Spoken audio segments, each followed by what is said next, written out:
So ayun, mag-testing tayo ng charging regulator ng mga genset na maliliit. So para maging aware yung lahat, meron dalawang type ng charging regulator. So yung iba, yung isa, yung dati, yung positive nasa left side. So yung ibang bago, nasa right side yung positive. So para aware ang lahat na baka magkabaliktad. Ngayon magte-testing tayo. Para ba gumagana itong charging regulator na to? Gumagana itong charging regulator na to kapag ka nakikita nyo 12 volt, 12.6 lang ang genset. Sample, pag nag-start ka na ng genset, masusupplyan to ng positive. So pag nasupplyan ng positive yan, itong F magkakaroon ng output. So pag nagkaroon ng output tong F, ito yung papunta doon. Ito yung pinaka field exciter ng charging alternator para mag-charge. So ngayon ang mangyayari, pag umabot na siya ng mga 14 volts o mahigit, mga 14.5 something na ganyan, dapat magi-stop na yung ilaw na yan, o kaya mawawalan na dapat ng output ito, itong F+. Nakikita nyo ngayon may output yan, oh. So 11.7, tapos ito 12.6. Ngayon itataas natin yung DC. Sige, taas mo na yung DC daan-daan hanggang 14.5. Yan. Yan yung normal charging ng genset. Ayan, nakita nyo nag 14.3, 14.2. Nag-stop na yung ilaw o wala ng output.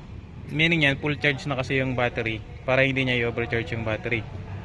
So, kapag ka bumaba ulit yung charging niyan, baba mo ng konti.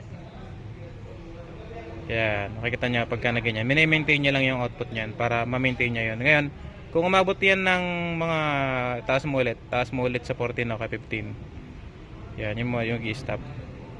So, kapag ka umabot ka na ng ganyan, taas mo pa sa 15. Yan, dapat pagka ganyan 15 volts na, dapat wala ka ng output yung regulator.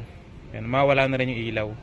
Kasi pag hanggat na ano yan, umiilaw yan, kahit na 15 volts na, mag-overcharge na yung battery na may possibility na masira. Katulad nitong isang sample na to. Ito yung sample ng isang sira.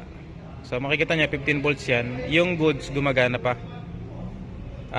Wala na siyang output ng charging kasi nagsi-safety protect na siya. Alam mga dito. Ngayon ito, subukan natin tong isang sira. Naka 15 yan, 15. Subukan natin tong isang sira. Ayan, umilaw siya. May output pa yan.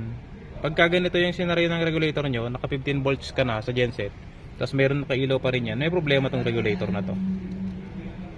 May output yan, tapos simalay.